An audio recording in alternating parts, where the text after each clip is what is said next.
एक चूक मंत्र्यांना महागात पडणार, मंत्र्यांची कोणतीही चूक खपवून घेतली जाणार नाही, महायुतीच्या बैठकीमध्ये निर्णय. मनसेच्या मुंबईच्या पश्चिम उपनगरातील पदाधिकाऱ्यांचं शिबिर, मनसे अध्यक्ष राज ठाकरे यांच्या उपस्थितीत शिबिराचं आयोजन. राज ठाकरे यांनी मुख्यमंत्री फडणवीस यांच्यासोबत फोनवरून साधला संवाद, ससून डॉक आणि गिरगाव मच्छीमारांना होणाऱ्या त्रासाबाबत फडणवीस यांच्याशी केली चर्चा. उपमुख्यमंत्री अजित पवार आज पुणे दौऱ्यावर, पुण्यात विविध कार्यक्रमांना लावणार उपस्थिती, विकास कामांचीही करणार पाहणी. हिंजवडीबाबत काही कठोर निर्णय घ्यावे लागतायत, निर्णय घेताना समाधान वाटत नाही, मात्र एकूण परिस्थितीचा विचार करता रस्ते रुंदीकरण करणं भाग आहे, अजित पवार यांची पुणे दौऱ्यादरम्यानची प्रतिक्रिया. माझ्या प्रवेशासाठी मुख्यमंत्र्यांकडे कोणी अर्ज केला होता का, मुख्यमंत्र्यांच्या पक्षप्रवेशाच्या वक्तव्यावरून जयंत पाटील यांचं प्रत्युत्तर. देश हिंदू राष्ट्र होईपर्यंत थांबायचं नाही, दौंडमधील कार्यक्रमात राष्ट्रवादीचे आमदार संग्राम जगताप यांचं वक्तव्य, दौंडमध्ये निघाला हिंदू जनआक्रोश मोर्चा. नितीन गडकरींना आज लोकमान्य टिळक पुरस्कार देण्यात येणार, कार्यक्रमाला मुख्यमंत्री आणि दोनही उपमुख्यमंत्र्यांची उपस्थिती असणार. कैलास गोरंट्याल यांचा पदाधिकाऱ्यांसह भाजपमध्ये पक्षप्रवेश, ज्या विश्वासानं भाजपमध्ये पक्षप्रवेश केला त्याला तडा जाऊ देणार नाही, गोरंट्याल यांचं आश्वासन. अकोल्यामध्ये काँग्रेसला मोठा धक्का, काँग्रेस नेते अभय पाटील यांचा राजीनामा, वैयक्तिक कारणांमुळे राजीनामा दिल्याची पोस्ट, मात्र अभय पाटील स्थानिक राजकारणावर नाराज असल्याचीही चर्चा. सोलापूरमध्ये शिंदेंच्या शिवसेनेला मोठा धक्का, संपर्क प्रमुख शिवाजीराव सावंत यांचा तडकाफडकी राजीनामा, विश्वासात न घेता पदाधिकाऱ्यांच्या नियुक्त्या केल्यानं ते नाराज. राज्यातील आदिवासी बहुल 8 जिल्ह्यांमध्ये सुधारित आरक्षण लागू, एससीबीसी प्रवर्गाला 10% आरक्षण, मंत्री चंद्रशेखर बावनकुळेंच्या अध्यक्षतेखालील उपसमितीचा हा निर्णय. महादेव मुंडे प्रकरणामध्ये एसआयटी गठीत करण्याचे आदेश, ज्ञानेश्वरी मुंडेंच्या मागणीनंतर एसआयटी स्थापन करण्याचे मुख्यमंत्र्यांचे आदेश, पंकज कुमावत यांच्या अध्यक्षतेखाली होणार तपास. आरोपींना तात्काळ अटक करण्याचं मुख्यमंत्र्यांकडून आश्वासन, तिथली सगळी दहशत आम्ही संपवणार, 21 महिन्याचा वृत्तांत सांगितल्यानंतर मुख्यमंत्री भाऊक, ज्ञानेश्वरी मुंडेंचं विधान. धनंजय मुंडेंना मंत्रिपद देताना 10 वेळा विचार करा, करुणा मुंडेंची मुख्यमंत्री आणि उपमुख्यमंत्री अजित पवार यांच्याकडे मागणी.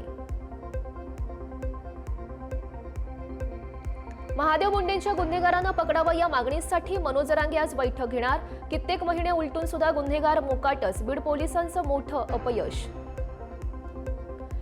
प्रांजल खेवलकर यांना ड्रग्ज पार्टी प्रकरणी 14 दिवसांची न्यायालयीन कोठडी, पुणे पोलिसांकडून खेवलकरांसह 5 आरोपींच्या पोलीस कोठडीची मागणी, न्यायालयानं मागणी फेटाळत दिली न्यायालयीन कोठडी.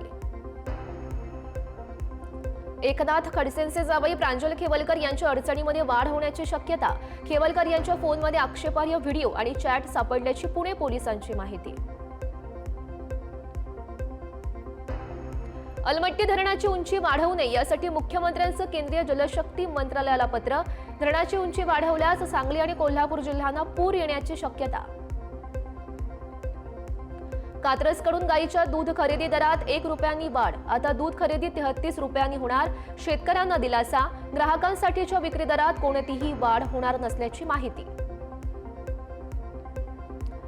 मालेगाव बॉम्बस्फोट प्रकरणातील साध्वी प्रज्ञा ठाकूरसह 7ही आरोपींची निर्दोष मुक्तता, तपासात अनेक त्रुटी, कोर्टाकडून पोलीस तपासावर संशय व्यक्त करत निकाल. कोर्टानं निर्दोष मुक्तता केल्यानंतर साध्वी प्रज्ञा ठाकूर यांना अश्रू अनावर, माझं आयुष्य उद्ध्वस्त केलं गेलं, माझा छळ झाला, निकालानंतर प्रज्ञा ठाकूर भाऊक.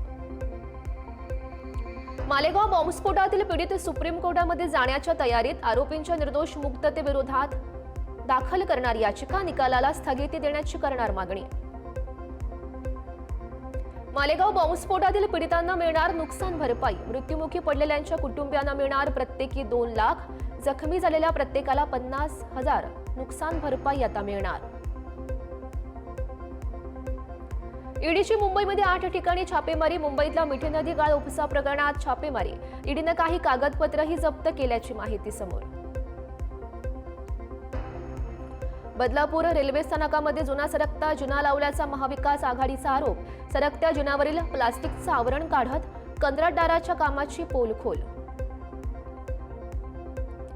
मध्य रेल्वेच्या लोकल गाड्यांमधील फेरीवाल्यांची धरपकड. महिलांच्या डब्यात पुरुष फेरीवाल्यांवर कारवाई. रेल्वे सुरक्षेच्या दृष्टीनं महत्त्वाचं पाऊल. जिल्हा परिषद आणि पंचायत समित्यांच्या प्रभाग रचनेवर 145 आक्षेप आणि हरकती दाखल. तर 8 ऑगस्टपर्यंत जिल्हानिहाय सुनावण्या होणार असून 11 ऑगस्टला अंतिम निर्णय अपेक्षित. नागपूरमध्ये NITC अभियंता सुरेश चव्हाण यांना मनसे कार्यकर्त्यांनी फासलं काळं. सुरेश चव्हाण यांच्यावर भ्रष्टाचाराचे अनेक आरोप असल्याचा मनसे कार्यकर्त्यांचा दावा. गायक उत्कर्ष शिंदेंबरोबर काश्मीरमधील मुस्लिम दुकानदाराचा मराठीमध्ये संवाद. उत्कर्षनं व्हिडिओ पोस्ट करत केलं दुकानदाराचं कौतुक. ये देखो, इसको बोलते हैं पिक एंड नट्स. ये फोन बघा. पाहून बघा. घ्या पटकन पटकन पटकन पटकन. एकदम चांगला चांगला एकदम छान. लोगों में महान. मराठी येतो तुम्हाला. ये देखो. नांदणी येथील माधुरी हत्येला नेल्याप्रकरणी कोल्हापूरमध्ये अनेक ग्रामपंचायतीकडून निषेध ठराव. कोणत्याही परिस्थितीमध्ये हत्येला परत आणण्यासाठी जनचळवळ उभारण्याचा निर्णय. विजयदुर्ग बंदरामध्ये सागरी रो सेवेसाठी जेट्टी उभारण्याचं काम युद्ध पातळीवर सुरू. गणेश चतुर्थीच्या 3 दिवस आधी ही सेवा सुरू करण्याचा प्रयत्न. टेस्ट ड्राईव्ह यशस्वीरित्या झाल्यावरच बुकिंग सुरू होणार. पंढरपूर समजून तुळजापूरमध्ये उतरवलं हेलिकॉप्टर. पोलीस, महसूल आणि बांधकाम विभागाच्या अधिकाऱ्यांची धावपळ. हेलिकॉप्टर कंपनीला 10,000 रुपयांचा दंड. सिंधुदुर्ग जिल्ह्यातील रेल्वे स्थानकाची पाहणी करण्यासाठी आलेल्या अधिकाऱ्यांसमोर प्रवासी संघटना चांगलीच आक्रमक. प्रवासी संघटनेनं वाचला रेल्वे स्थानकांवरील समस्यांचा पाढा. छत्रपती संभाजीनगरच्या पैठणमध्ये जायकवाडी धरणाचे 18 दरवाजे उघडले. धरणातून गोदावरी नदीपात्रात 9,432 क्युसेक्स पाण्याचा विसर्ग सुरू. कराडमध्ये पावसाचा जोर कमी झाल्यानं कोयना धरणाचे वक्र दरवाजे 2 फुटांवर. कोयना नदीमध्ये आता 12,671 क्युसेक्स पाण्याचा विसर्ग सुरू. सांगली जिल्ह्यामध्ये पावसानं उसंत घेतल्यानं कृष्णा नदीच्या पाणी पातळीमध्ये 4 फुटांनी घट. 26 फुटांवर असलेली कृष्णा नदीची पाणी पातळी पोहोचली 22 फुटांवर. चंद्रपूरच्या इरई धरणाचे 2 दरवाजे उघडले. प्रभारी जिल्हाधिकाऱ्यांकडून धरणाची पाहणी. भिवंडी वाडा रस्त्यावरील खड्ड्यांना घेतला युवकाचा बळी. ठेकेदार आणि संबंधित अधिकाऱ्यांवर गुन्हा दाखल करण्याची मागणी. पालघर जिल्ह्यामध्ये वाणगाव रेल्वे पुलाजवळच्या सर्व्हिस रोडची 2च महिन्यात चाळण. ठेकेदारांच्या निकृष्ट दर्जाच्या कामामुळे रोड उखडल्याचा स्थानिकांचा आरोप. कल्याण डोंबिवलीमधील बेकायदा इमारतींचा प्रश्न पुन्हा न्यायालयामध्ये जाण्याची शक्यता. बेकायदा इमारती कारवाई केली नसल्यानं याचिकाकर्त्यांकडून अवमान याचिका दाखल करण्याचा इशारा. बीडमधील गुन्हेगारी संपेना. व्हिडिओ व्हायरल का केला म्हणून जाब विचारणाऱ्या मित्राची बोटे छाटली. 4 जणांविरोधात गुन्हा दाखल. पश्चिम रेल्वेच्या विरार डहाणू लोकलमध्ये प्रवाशांमध्ये हाणामारी. वैतरणा आणि सफाळा रेल्वे स्टेशन दरम्यानची घटना.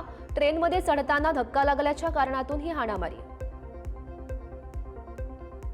हिंगोलीमध्ये भर रस्त्यात युवकावर खंजीरनं प्राणघातक हल्ला. घटना CCTV कॅमेऱ्यामध्ये कैद. 6 जणांविरोधात शहर पोलीस ठाण्यात गुन्हा दाखल. नांदेडमध्ये तरुणीचं अपहरण करणाऱ्या 2 आरोपींना अटक. रेल्वे स्थानकावरून केलं होतं अपहरण. नांदेड पोलिसांनी आरोपींची काढली धिंड. बुलढाणा जिल्ह्यामध्ये खामगाव तालुक्याच्या पाडा परिसरात तरुणावर जीवघेणा हल्ला. तरुण गंभीर यामध्ये जखमी. 2 आरोपींना या संदर्भात अटक. 1 आरोपी अद्याप फरार. मारहाणीचा व्हिडिओ व्हायरल. भारतीय वस्तूवर आजपासून अमेरिकन टॅरिफ लागणार. 25% कराचा ट्रम्प यांच्याकडून बोजा. शेअर मार्केटमध्ये मोठे चढउतार दिसण्याचीही शक्यता. केंद्रीय मंत्रिमंडळाच्या बैठकीमध्ये इटारसी नागपूर आणि छत्रपती संभाजीनगर परभणी या 2 महत्त्वपूर्ण रेल्वे प्रकल्पांना मंजुरी. विदर्भ आणि मराठवाडा विभागातील रेल्वे जाळं अधिक विस्तारित आता होणार.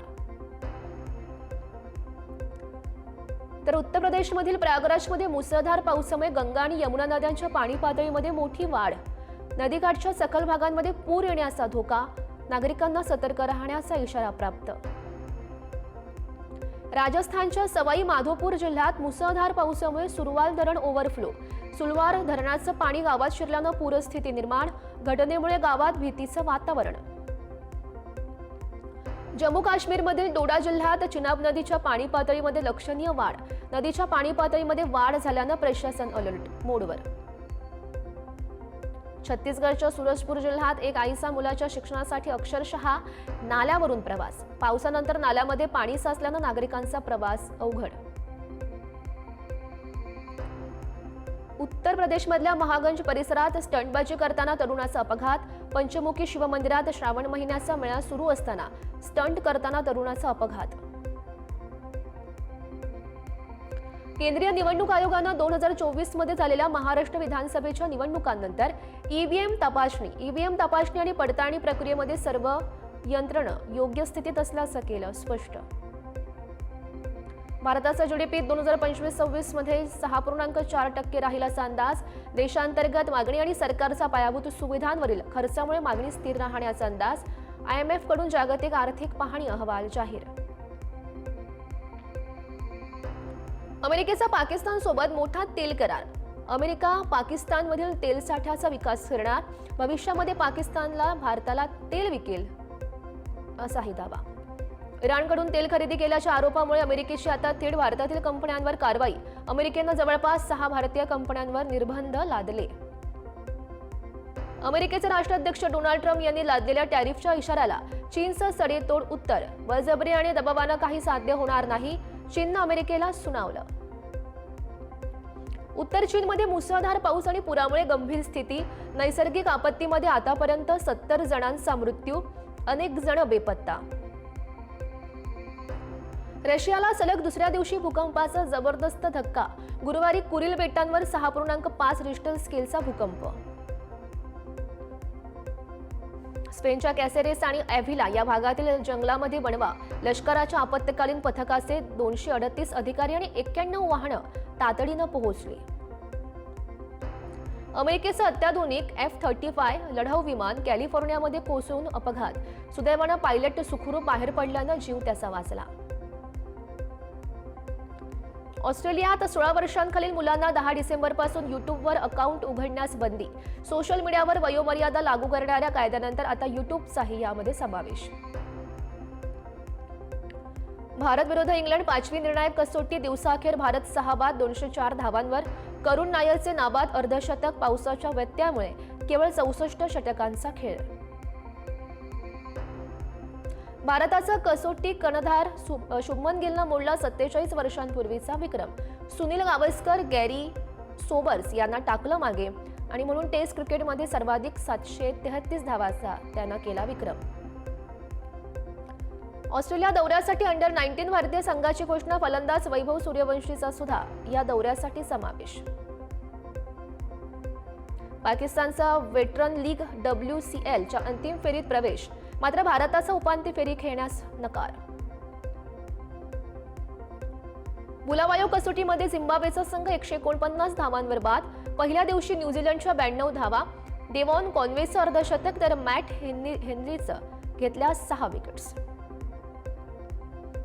2028च्या ऑलिम्पिकमधून पाकिस्तान न्यूझीलंड बाहेर पडण्याची शक्यता. ICCच्या प्रादेशिक पात्रता प्रणालीचा अडथळा. 128 वर्षांनंतर क्रिकेटचं ऑलिम्पिकमध्ये पुनरागमन.